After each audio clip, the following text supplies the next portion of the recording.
Hey everybody out there, my name is Dragnix, and this is Overwatch Friday. This week's topic is the Q&A. I take your guys' questions, I answer them, all that jazz. But before I get into that, I've got two things to take care of. Basically, the giveaway from last week and the giveaway for this upcoming week. Alright, the winner of the Bioshock Infinite copy will be on the screen right about now. I thank everyone who entered, and for the person who did win the copy, my Steam information is in the description below, so add me on Steam. Now, with that said, I'm going to be doing these giveaways every week. This week, I'll be giving a copy of Lethal League away for the next week. In order for you to enter yourself into that contest, you'll have to do two things. 1, be subscribed to the channel. 2, you'll have to answer this question. What game do you want me to cover in the months of August and September? I want to take, your guys' feedback in terms of what games that you want to see me cover. I may not be able to do it in every case, like, No Man's Sky. I don't think that's the kind of game that I can cover in a reasonable amount of time, but I do want to take your feedback. If enough people want me to cover the game, I will cover the game. Alright, the actual Q&A section of the video, so those who don't want to actually listen to me answer these questions, you can click off at this point. But for those who want to hear the answers, I'm just going to go through the list of the questions in no particular order and answer them one by one.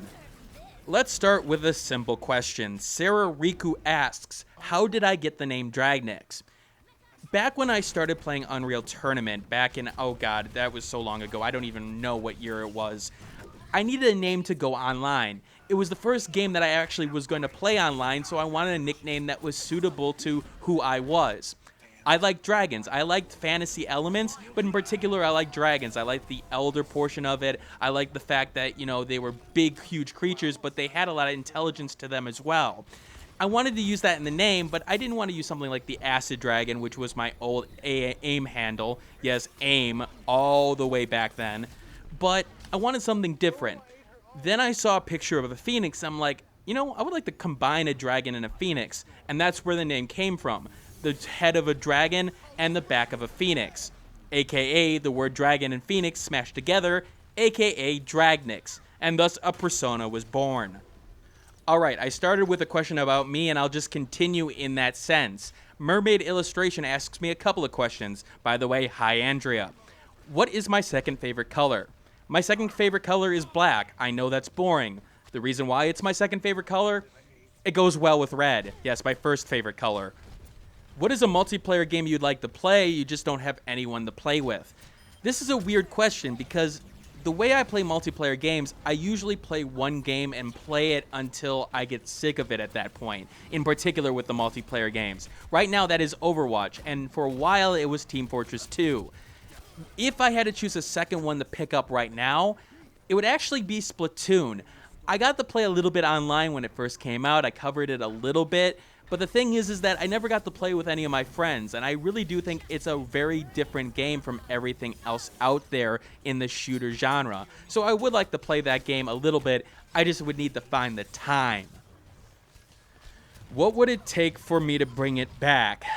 It would take a lot of time, and I think that's the biggest issue here.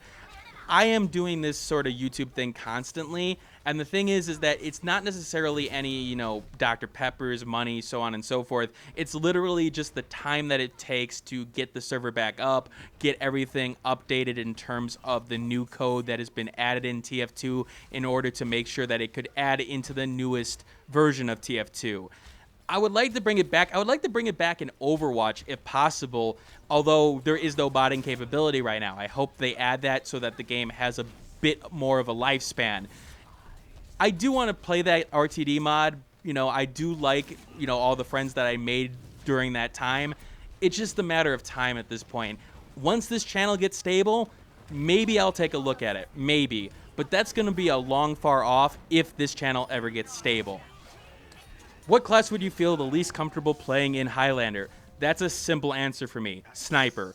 The thing is that I can do some good sniping. I can do it with Hanzo and maybe a Huntsman sniper from TF2. But when it comes to rifle sniping, it just never was my thing. I can have some good days, but consistently, I'm just not that good at it, and I don't think I could go one-on-one with people in terms of another sniper. There are a lot of good snipers out there that just practice, And to me, it's sort of boring. So yeah, Sniper, definitely.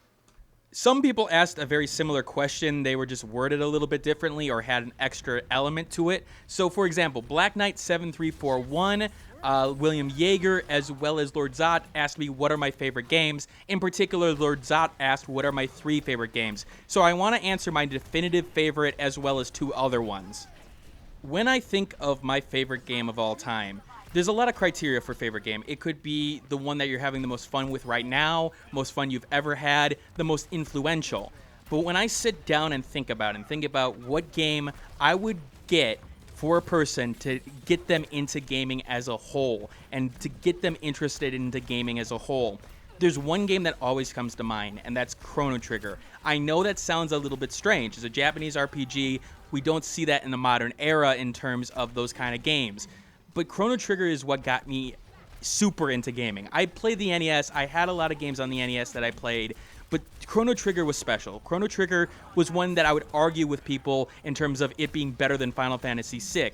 I would argue with them about the world, and everything about it was just so fascinating. The multiple endings, all the characters were interesting, strong female characters within the game. You know, Ayla, Luca, Marley. It was such a great game overall, storytelling wise. It got you interested in its mechanics, and when I think about that game, it's the game that I just sit there going, thank you Square Enix, or Squaresoft at the time, for making that, because that's what got me into this. That's what really took this to the next level. My second favorite title sort of follows in the footsteps of Chrono Trigger, not specifically in terms of that gameplay style or that storytelling, but something that felt so unique at the time that it got me to the next level of my interest in gaming. And that's The World Ends With You. The pin system, the dual screen, it felt so unique in what they had done in that genre, in that medium, that I just was fascinated. It's one of the only games that I've played in a long while that I've completed multiple times and 100%ed. I play a lot of games nowadays, and I don't necessarily beat them 100% all the way through. That was a game that I did it twice with, and that should say something. I can't recommend it enough to people, just being like, it's a story to be interested in. It's got that sort of, it's not necessarily Zero Escape or Danganronpa type of storytelling, but it is wonderful in terms of its implementation of these themes. It's got that unique flair to it. It's one of those games that you have to try. The third one may be interesting to some people because when I talk about favorite games of all time, I usually put a little bit of a time lapse on it. Like, Overwatch is one of my favorite games right now, but would I put it in my favorite games of all time right now? No, because it hasn't stood the test of time. Even Team Fortress 2, I don't necessarily think it stood the test of time yet. And what's interesting is that there's a game that I have recently played within the year that automatically puts itself into that conversation, and that's Danganronpa 2. Ever since playing Danganronpa 2 Goodbye Despair, it's made me come back to it. It's made me compare games against it. And that is a great sign in terms of storytelling, in terms of immersion.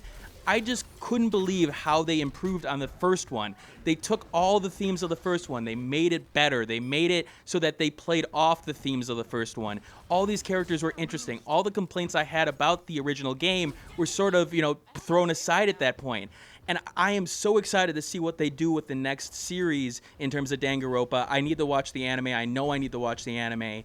But it is one of those games where it's just like, okay, if this is where storytelling is going in the medium, we have a very bright future for this gaming medium. Now, along the same lines of my favorite video game, a couple people asked what my favorite series of all time was. Black Knight 7341, as well as Shaful. I don't know how to pronounce your name. Please tell me in the comments section below. But my favorite game series, you'd think, okay, Danganronpa.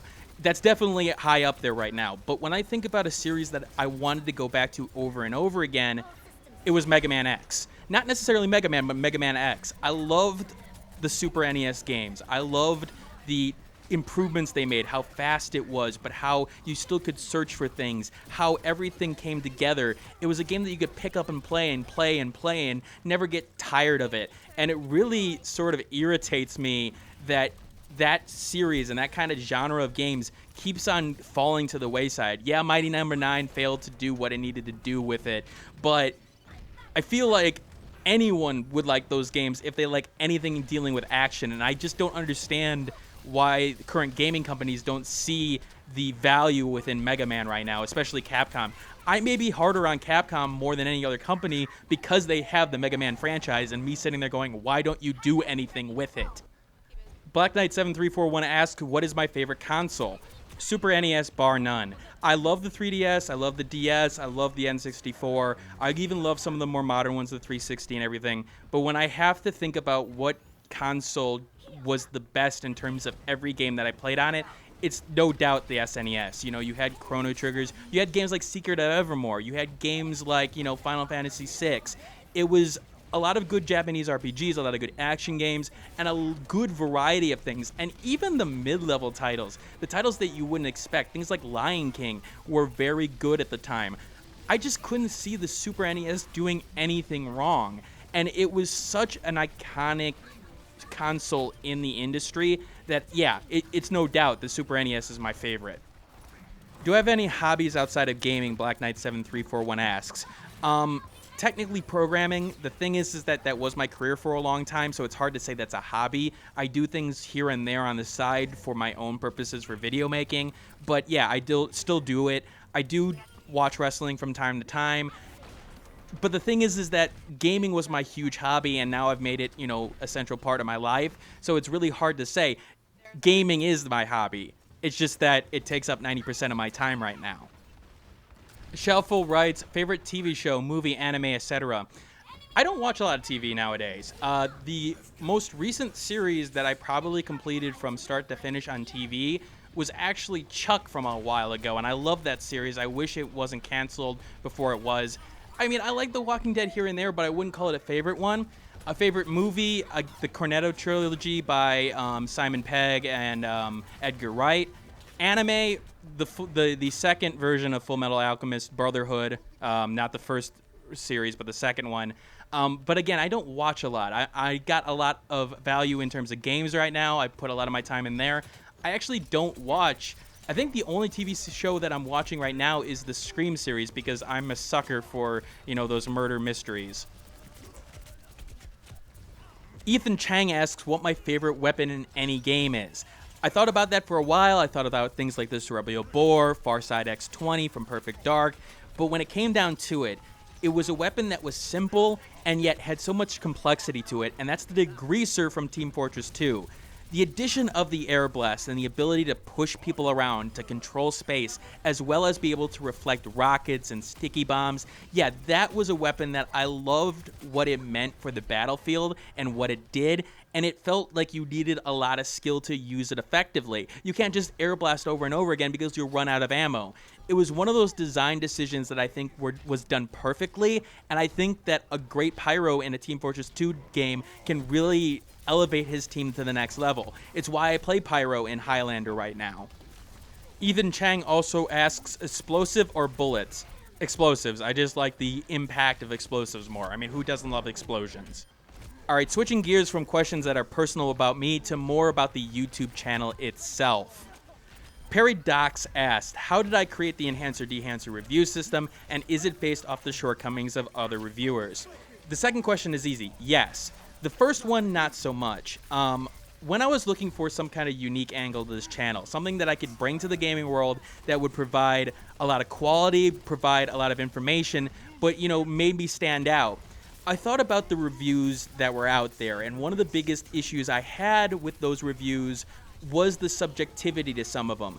Now, I recognized both sides of the argument. This is your opinion, and reviews, even though some of them can be objective as possible, there is still a subject portion to it. And even though I disagreed with a good amount of them, there are cases where I could see a person saying, yeah, I don't want to buy that game because of the content within it. You should know that going into it, and giving that information to the user is appropriate because they're making a consumer decision. The biggest influence for the actual system to be created was a review that I considered to be horrible, and that is the Polygon Arthur Guy's review of Bayonetta 2. They gave it a 7.5, and you're wondering, well, it's his own opinion, right? One of the major issues I have with that review is how hard it is to see what played into that 7.5. He talked about the sexual nature for about a third of that review, and he kept on hammering home about it. But the problem is that how much did that play into the overall score? You talked about the gameplay a little bit, and the gameplay is the highlight of Bayonetta 2. But I don't know, was it 1 point? Was it, 2 points? Was it a 0.5 of a point? And you think there were other things that dragged it down? And when I thought about that, I'm like, why can't we be more detailed within these review systems, especially when it comes to subjective portions of it? A person who doesn't have a problem with the sexuality would find Bayonetta to be a fascinating game based on what he has written in that review. So why can't that be part of the review scoring system itself? And so I took that idea and made the enhancer and dehancer system. The thing is that people have argued against the system, saying, look, this is something that you are conjecturing. You're saying that a person who likes this content or doesn't like this content may find this to be better in terms of score, even though you yourself may not think that way. The thing is that as a reviewer, I think it is your job to put yourself into the shoes of other people. I think a very good reviewer can recognize a game being mechanically flawed or a game being fun for a specific type of person without having to experience it themselves in terms of that specific joy. I can see the stealth elements in Skyrim being so good mechanically. I myself don't like stealth, but I can see why somebody would like it. And I think that's what my system is trying to do. Say, hey, look, you may not like this game for X, Y, and Z reason, but if you like it for, W reason, then you should probably get this game. And that's what spawned the actual review system as you know today. What is the favorite part of making videos? Captain Fluffy Muffin writes. Basically, the favorite part of making videos for me is the end goal. It's the end goal of matching the game to the gamer, finding that game that is perfect for that person and seeing the comments saying, I bought this game, I'm loving it, or I bought this game based off your recommendation, I think it's fascinating, or even, I avoided this game because, I think I agree with you with what you've put forward here. I love the fact that I can share these games and find the game to match people, and I think that is what the channel is for, and that's what I want to continue to do, because there's a lot of games out there, guys, and a lot of small games that get overlooked because, they don't get the attention to it.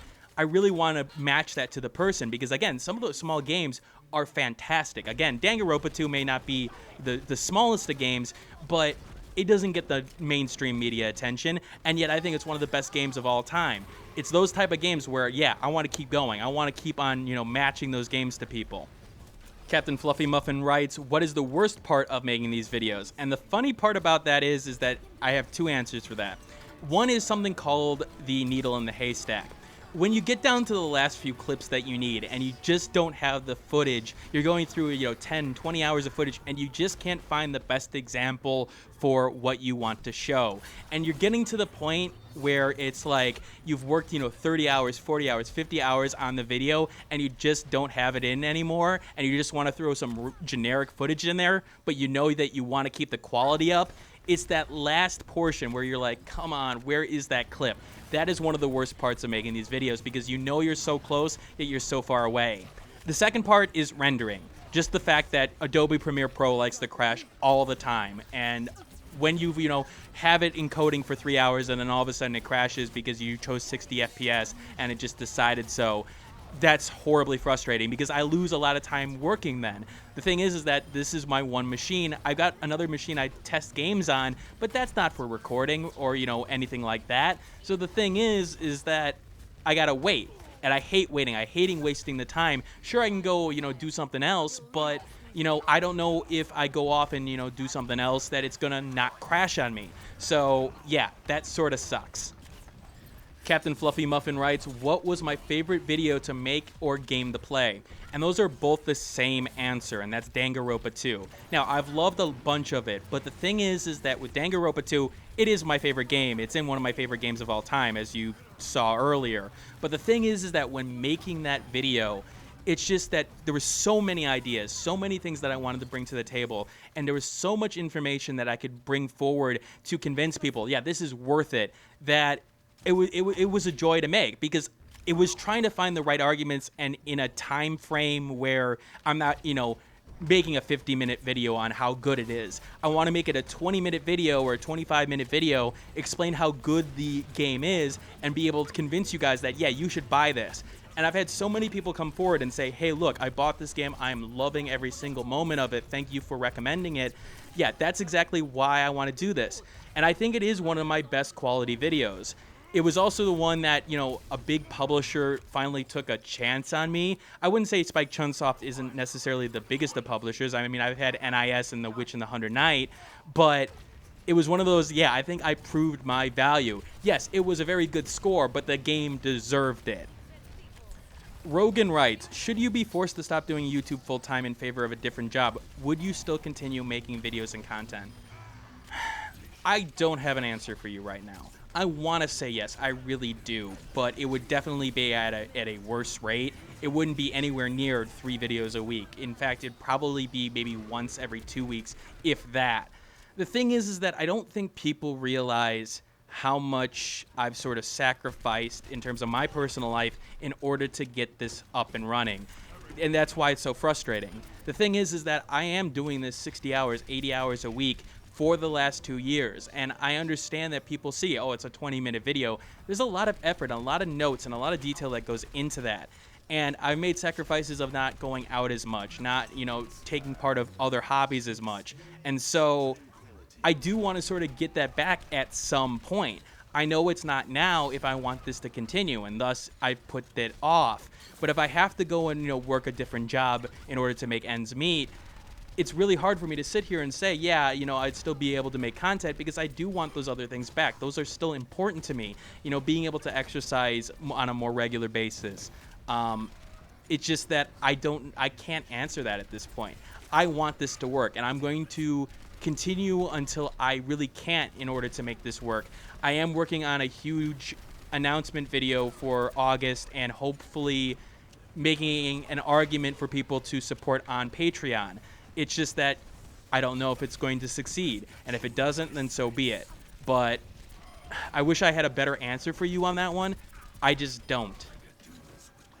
Call Ubrarion writes, is there any other branches you want to go out on this channel, or just stick with what I'm doing now? Really, it's the second one for the most part. The thing is that I would love to review more. I would love the chance to be able to, you know, cover games like Hyper Light Drifter, games like Mighty No. 9. And I don't think people realize how much review copies play a part into this channel in terms of just having the time to review it so that it's up on embargo. Not necessarily for the free copies. I would still pay for it. Again, it is a tax break because of the fact of the business that I'm running. But the thing is that in order to get the coverage, to get that first look at it, and a fair first look, I'm not going to rush things, but to get that video up and give you guys and the consumers everything that they need in order to make a good decision on whether or not the game's for them, that's what's important for me. Now, there is one thing I would like to branch out a little bit more, and that's the game design portion of the channel. I think from a developer standpoint, I know the development cycle. I know what is behind it. I have not done game design. Well, a tiny bit in college, but not necessarily at a professional level. But I can offer something programming-wise and design-wise because I know the mechanics behind it. I want to look at that more. It's just that they don't get the views like other, you know, videos on this channel, and I have to think about growth for the near future. When the channel gets, you know, if it does ever get stable, yeah, I would like to do more of those because I think those videos are really useful. Brian Cokesfair writes about stuttering issues when he's starting out, and if I can offer any advice for getting over that hassle. And that is something I had to deal with early on. In fact, I had to deal with it on multiple levels. I was way too fast. I was, you know, stuttering. I still stutter from now and again, and I have to do multiple takes. But my general advice is twofold. One, slow down.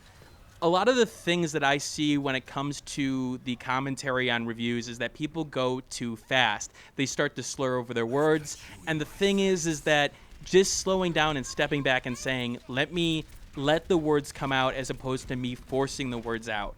But the second part of that is to listen to your own recording before you actually, you know, do any editing at that point. I know that sounds, you know, mundane. It sounds like you should be doing that. But I've seen a lot of people who don't listen to themselves, even though you know it was a great take. or at least you think it was a great take, listen to it and say, how can I improve that? I know that sounds just, like the simplest of advice, but listening to yourself over and over again, you start to hear the inaccuracies in your voice, whether you're cracking, whether or not you are, rushing things, and let other people add to that. Let other people listen and say, okay, you need to slow down, or you need to deal with this in a different manner. Those are the two big things that I could offer as advice.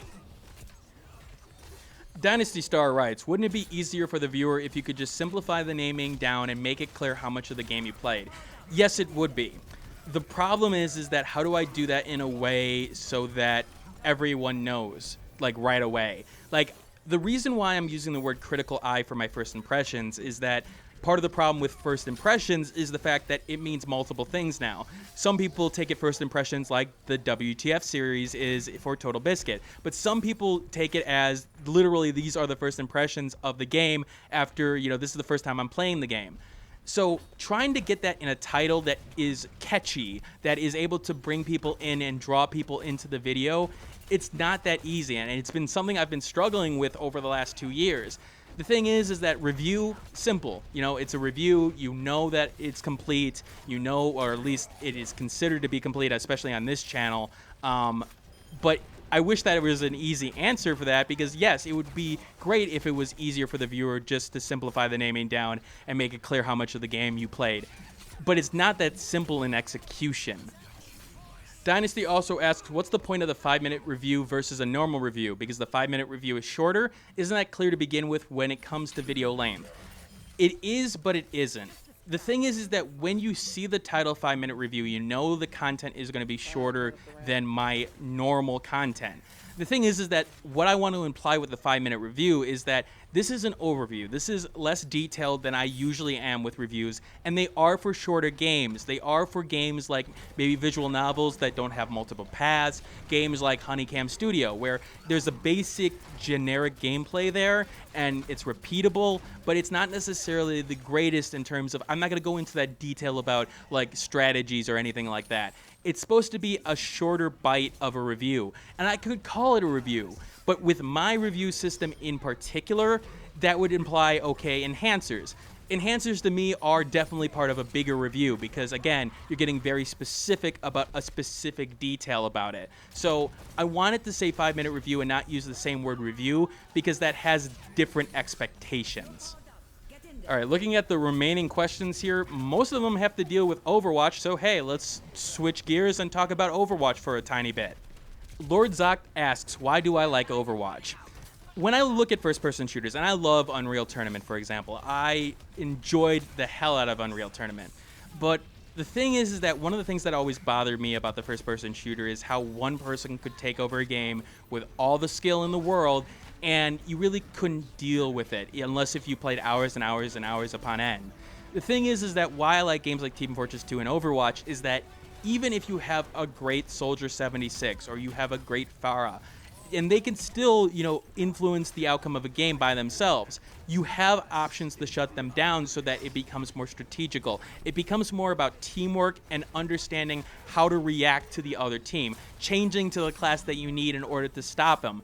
For example, the other day we were, playing on the Egyptian map, and we weren't able to take that last point until I went Winston because I was able to counter specific portions of the gameplay that the other team was focusing on. And so that kind of strategy element within the shooter environment, that's why I enjoy games like Overwatch.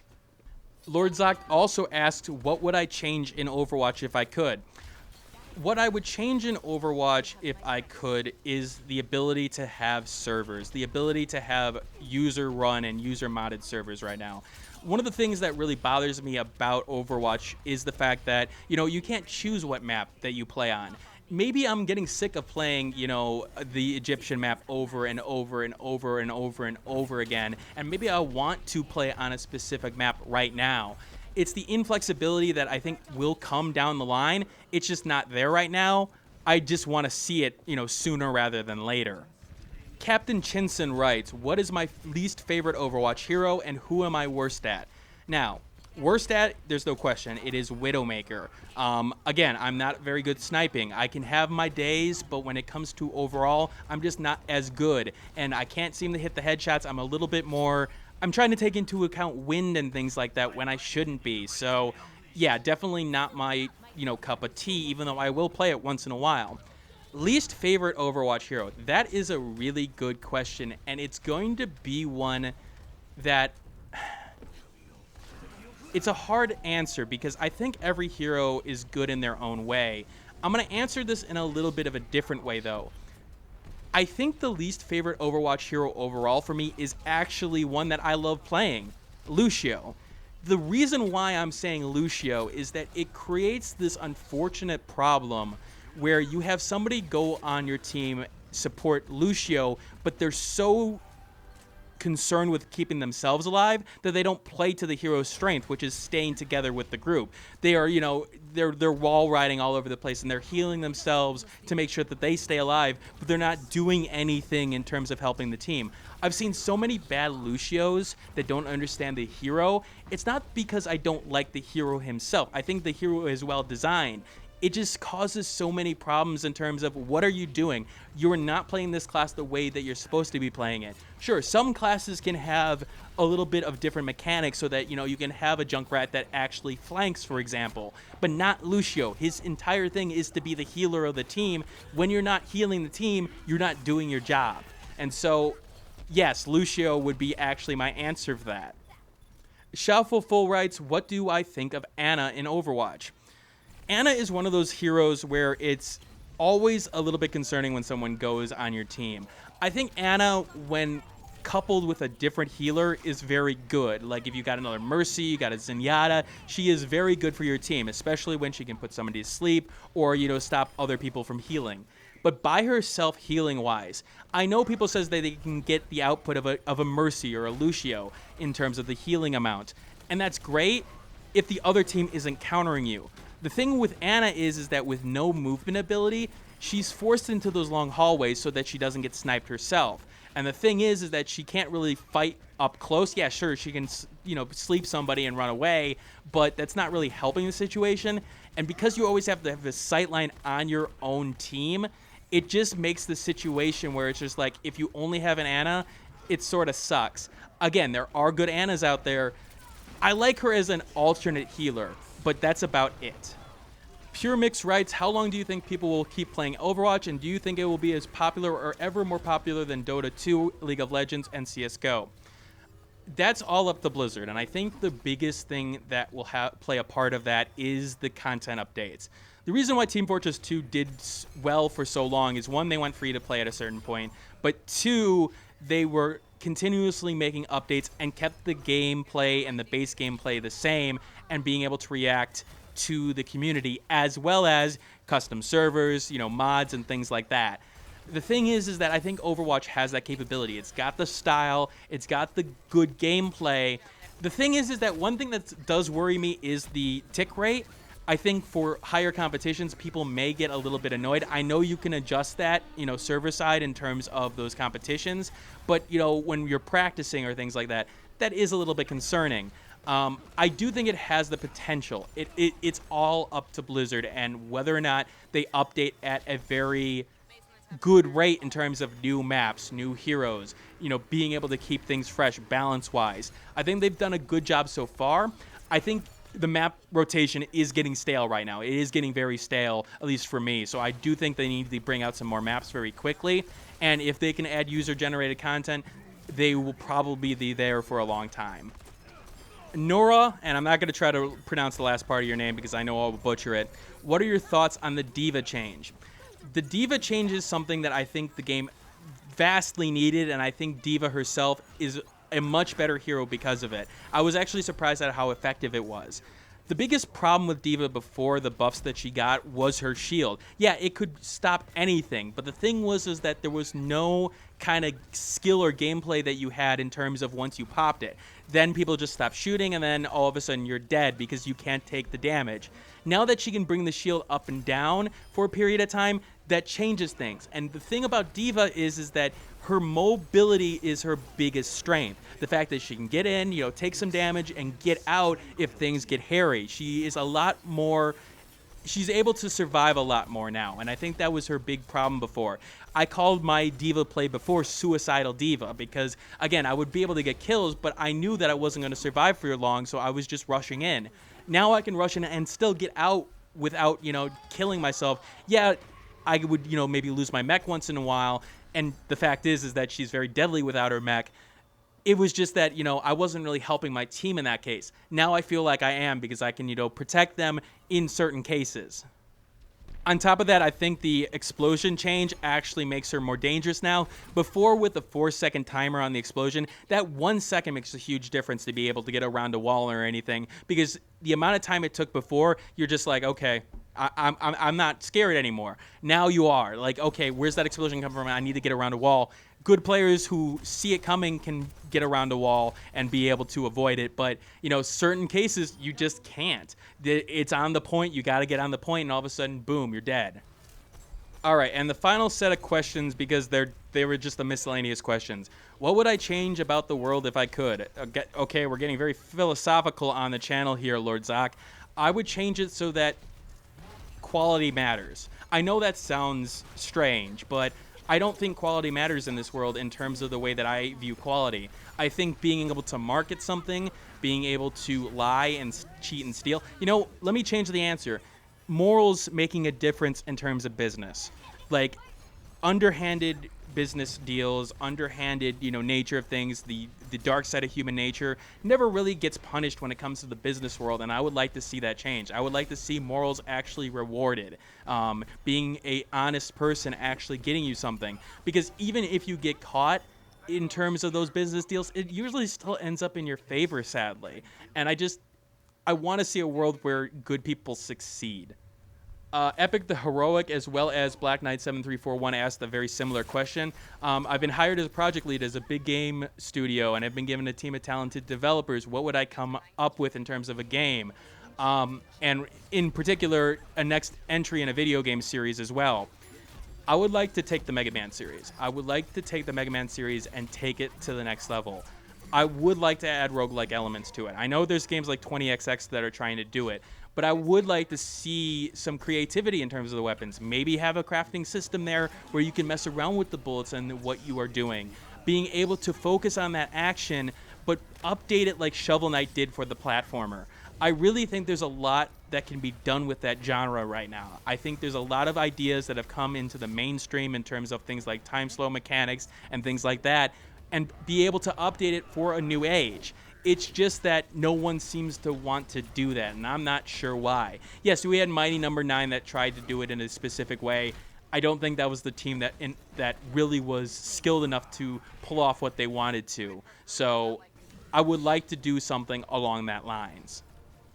The last question is going to be a combination one. It's Black Knight 7341 again. What is your dream job, and would you like to work in the video games industry, and if so, for who? I really did consider the idea of going and trying to get a programming job from a game developer. The thing is that I do have the skill, at least in my opinion. I had 6 years in the industry in terms of software engineering. I may not have game design talent, but I think I had enough of a game background that I could, succeed in that place. But one of the things that was sort of ironic about this now is that one of my biggest fears was that I would be working all the time. When I was working for SPX Genfair, being called on the weekend for no good reason. What I mean by that is that, yeah, I understand a person is having a problem, but this problem would have happened if I was able to do what I wanted to do in the first place at a significantly less time than what you forced me to do.